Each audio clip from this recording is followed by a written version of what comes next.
बच्चों, चर्चा चल रही थी जनसंख्या के सिद्धांत की। उसके बाद दूसरा सिद्धांत जो आता है अनुकूलतम जनसंख्या का सिद्धांत या ऑप्टिमम थ्योरी ऑफ पॉपुलेशन। तो इसमें आदर्श या अनुकूलतम जनसंख्या सिद्धांत क्या है, इसकी हम पृष्ठभूमि की बात करें तो आर्थिक विचारों का इतिहास को हम देखते हुए कहा जा सकता है कि सर्वप्रथम एडवर्ड वेस्ट ने सन 1815 में एक अनुकूलतम जनसंख्या के सिद्धांत का बीजोरोपण किया। उन्होंने बताया कि जो जनसंख्या के बढ़ने के साथ साथ श्रम में विशिष्टता हो जाती है जिससे उत्पादन बढ़ता है, लेकिन ये विचार इन दिशा में केवल संकेत मात्र ही नहीं माने जाते। वास्तविक रूप से भी इन सिद्धांतों को नीव हेनरी सीजविक ने अपनी पुस्तक प्रिंसिपल ऑफ पॉपुलेशन इकोनॉमी में रखी। इसमें भी जो ये विचार रखा गया कि उत्पादन कार्य में अधिकतम प्रत्याय मैक्सिमम रिटर्न का बिंदु अवश्य आता है, जिसको प्राप्त करने के लिए समस्त संसाधनों की एक उचित अनुपात मिलना चाहिए। इस आधार पर एडविन कैनन ने अनुकूलतम जनसंख्या का सिद्धांत का प्रतिपादन किया। इसकी हम बात करें, इसका अर्थ की बात करें, इसकी परिभाषा की बात करें तो जो अनुकूलतम जनसंख्या का जो सिद्धांत का तात्पर्य है उस जनसंख्या से है जो किसी देश में एक निश्चित समय पर दिए हुए साधनों का अधिकतम उपयोग तथा अधिकतम उत्पादन के लिए आवश्यक हो। जब देश में जनसंख्या का आकार अनुकूल रहता है तभी प्रति व्यक्ति आय अधिकतम होती है।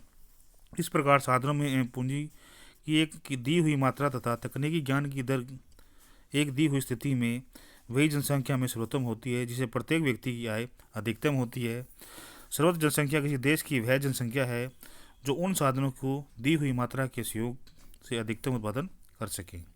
उसके अलावा जो प्रोफेसर जे.आर. हिग्स हुए, उन्होंने यह बताया कि जो प्रति व्यक्ति उत्पादन अधिकतम देने वाली जनसंख्या ही अनुकूलतम जनसंख्या कहलाती है, अनुकूलतम जनसंख्या है। उसके अलावा जो अर्थशास्त्री प्रोफेसर बोल्डिंग थे, उन्होंने कहा वह जनसंख्या जिस पर जीवन स्तर अधिकतम होता है अनुकूलतम जनसंख्या कहलाती है। इस प्रकार आदर्श अथवा सर्वोत्तम अनुकूलतम जनसंख्या का अर्थ सामान्यतः जनसंख्या के उस आकार से लिया जाता है जिस पर प्रति व्यक्ति आय अधिकतम हो तथा जिसमें थोड़ी सी वृद्धि या कमी होने पर प्रति व्यक्ति आय में कमी हो जाती है। उदाहरण के रूप में हम देखते हैं कि ये आपको दे रखी है जनसंख्या, दे रखी है आपको करोड़ों में जनसंख्या दे रखी है। उसके बाद में जो प्रति व्यक्ति आय दे रखी है ये नीचे दे रखी है जनसंख्या करोड़ों में दे रखी है, जैसे 10, 20, 30, 40, 50। उस तरह प्रति व्यक्ति आय दे रखी है 500, 1000, फिर 1500 और 1000 और 500। इस तरीके से जब जनसंख्या 10 करोड़ होती है तो प्रति व्यक्ति आय 500 रुपये हो जाती है, और जब 20 होती है तो 1000 रुपये हो जाती है। जब जनसंख्या 30 करोड़ होती है तो 1500 रुपये हो जाती है, और जब जनसंख्या 40 करोड़ होती है तो 1000 हो जाती है, और जब जनसंख्या 50 करोड़ होती है तो 500 प्रति व्यक्ति आय हो जाती है। इसी टेबल को हम डायग्राम से समझने की कोशिश करेंगे। OXY, तो OXY हमने डायग्राम बनाया। OX पर जनसंख्या दे रखी है करोड़ों में 10, 20, 30, 40, 50। उसके अलावा OY पर हम देखेंगे औसत उत्पादन या प्रति व्यक्ति आय। प्रति व्यक्ति आय दे रखी है जिसमें 500, 1000 और 1500 रुपये दे रखी है। सबसे बड़े कहते हैं 10.10 पे देखते हैं। 0.10 पर कितनी है हमारी 500 रुपये, तो 500 कर दिया हमने। फिर उसके बाद में 20 पर 1000 है तो 20 पर हमने 1000 रुपये कर दिया। 30 पर हम 1500 है तो 30 पर हम 1500 तक ले गए, और 40 पर हम देखते हैं ये 1000 हो जाती है, 1 पर ले गए, और उसके अलावा 50 पर ये 500 हो जाती है तो 500 पर ले गए। इस तरीके से इस तरीके से ये डायग्राम बनेगा। और जो 30 पर बिल्कुल हमने डॉट डॉट करके दिखा दिया है। तो पहला जो सिरा था हमारा A पॉइंट, दूसरा सिरा था हमारा B पॉइंट, तीसरा सिरा था हमारा C पॉइंट। देखो A से B तक हमारा क्या दिखाया, इसमें जनाभाव दिखाया। इसमें जो जनसंख्या है वो 10 करोड़ है और 20 करोड़ है, ठीक है। इसको हमने जनाभाव या अंडर पॉपुलेशन में शामिल किया है, ठीक है। उसके बाद में जो 30 करोड़ हमारी जनसंख्या हो जाती है, जो 1500 रुपये हो जाती है, उसको हमने आइडल पॉइंट पे रखा है, आदर्श बिंदु पर रखा है, जिसको हम आदर्श जनसंख्या कह सकते हैं। तीसरा जो बात आती है 40 पर 1000 और उसके अलावा 50 पर 500 हो जाते हैं, जिसको जनाभाव कहते हैं, ठीक है। इस तरीके से हम जो बात करेंगे जो अनुकूलतम जनसंख्या सिद्धांत है, इस तरीके से उसकी व्याख्या की गई है। दूसरा और एक अलग से दे रखा है, इस तरीके से दिखाया गया है कि जो अनुकूलतम जनसंख्या का जो बिंदु है, एक बिंदु होता है किस तरीके से कि OX पर पॉपुलेशन दिखा रखी है और OY पर आपको दिखा रखा है पर कैपिटा इनकम या पॉपुलेशन दिखा रखा है। ठीक है।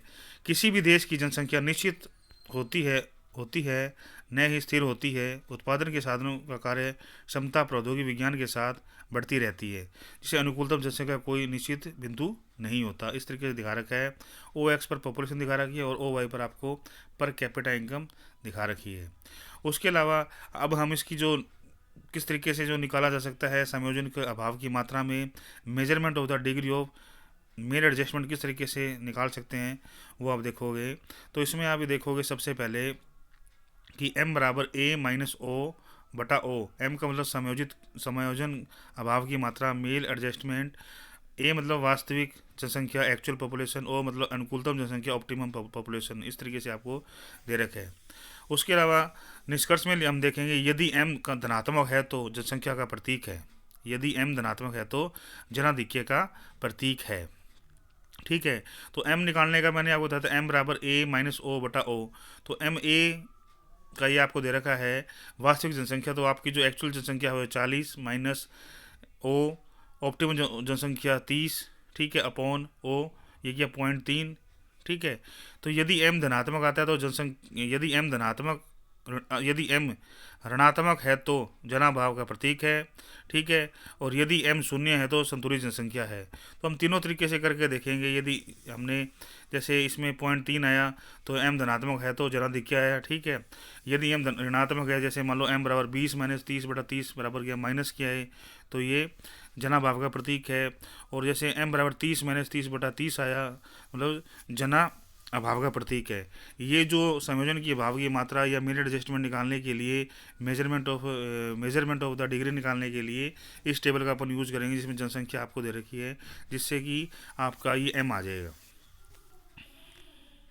बात करेंगे जो डायग्राम दिखा रखा है ऊपर, ओ एक्स पर पॉपुलेशन और ओ वाई पर ऑप्टिमम पॉपुलेशन दे रखा है। किस तरीके से है ये, इसमें हम जो बात करें कि जो अनुकूलतम जनसंख्या का जो सिद्धांत की उपयुक्त व्याख्या के इस रेखाचित्र में भी स्पष्ट किया गया है, जिसे देखने से पता लगता है कि ओ क्यू है जो अनुकूलतम जनसंख्या है इस बिंदु पर प्रति व्यक्ति आय ओपी या क्यूटी अधिकतम है। ठीक है। ओपी या क्यूटी अधिकतम है। अनुकूलतम बिंदु से पहले उत्पत्ति वृद्धि नियम लागू होता है जहां जनाभाव रहता है। इसके विपरीत अनुकूलतम बिंदु के बाद उत्पत्ति ह्रास नियम लागू होता है जो जनाधिक्य की स्थिति को प्रकट करता है, जिस पर नियंत्रण आवश्यक है। इस प्रकार ये स्पष्ट हो जाता है कि अनुकूलतम जनसंख्या में कमी या वृद्धि दोनों ही प्रति व्यक्ति आय में कमी लाती है। उसके बाद हम जो बात करेंगे वो बात करेंगे इसकी मान्यताएं। तो जो आपका जो सिद्धांत है आदर्श या अनुकूलतम जनसंख्या सिद्धांत है, उसकी मान्यताएं क्या होंगी। उसकी मान्यता में जो सबसे पहले है, जनसंख्या में वृद्धि के साथ कुल जनसंख्या में कार्यशील जनसंख्या का अनुपात स्थिर रहता है। पहली जो मान्यताएं हैं, जनसंख्या में वृद्धि के साथ कुल जनसंख्या में कार्यशील जनसंख्या का अनुपात स्थिर रहता है। दूसरी मान्यता है, साधनों के अनुकूलतम संयोजन के परिणाम स्वरूप औसत उत्पादन अधिकतम होता है। ये इसकी दो मान्यता, इस मान्यता के आधार पर हम आगे चलेंगे। और इसके बाद इसकी जो आलोचनाएं आएंगी वो आलोचनाएं इस प्रकार से है कि जो बता रखा है कि यह एक सिद्धांत नहीं है। दूसरी जो आलोचना है, अनुकूलतम बिंदु ज्ञात करना कठिन है।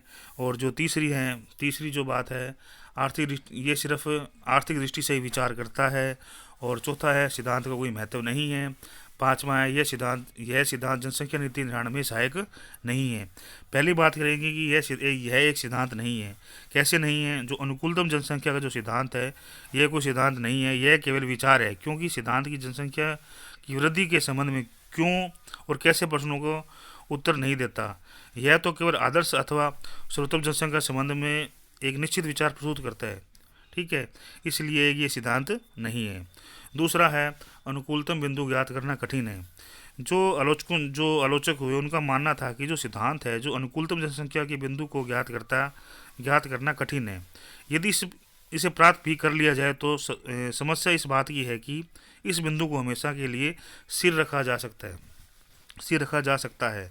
यह समस्या इसलिए होती है क्योंकि उत्पादन तकनीक, प्राकृतिक साधनों की खोज, पूंजी तथा श्रम कुशलता आदि तत्वों में परिवर्तन के परिणाम स्वरूप उत्पादन में भी उतार चढ़ाव आते जाते रहते हैं, जिसकी वजह से अनुकूलतम जनसंख्या में बिंदु एक स्थान से दूसरे स्थान पर आता है। ठीक है, इसलिए ये इसका अनुकूलतम बिंदु ज्ञात करना कठिन है। यह आर्थिक दृष्टि पर ही विचार करता है। जो अनुकूलतम जनसंख्या सिद्धांत है, ये आर्थिक दृष्टि पर ही विचार करता है, निर्धारित करते हैं समय केवल आर्थिक परिस्थितियां को ही ध्यान में रखा जाता है, जबकि अनुकूलतम जनसंख्या सिद्धांत निर्धारण करते समय सामाजिक, राजनीतिक एवं सुरक्षात्मक परिस्थितियों का भी ध्यान रखना चाहिए। उसके अलावा इसका कोई इस सिद्धांत का कोई व्यवहारिक महत्व नहीं है। आलोचकों का मानना था कि जो अनुकूलतम जनसंख्या सिद्धांत है, इसका कोई व्यवहारिक महत्व नहीं है, क्योंकि यह पता लगाना है बहुत ही कठिन है कि कौन सी जनसंख्या सर्वोत्तम है। अल्पकाल में जनसंख्या में इसकी कसौटी के अनुसार कमी या वृद्धि नहीं की जा सकती, तथा ये जनाभाव, जनाधिक्य, वांछनीयता को उल्लेख करता है, परंतु उनको दूर करने के लिए कोई निश्चित निर्देश नहीं देता। और उसके बाद है यह सिद्धांत जनसंख्या नीति निर्धारण में सहायक नहीं है।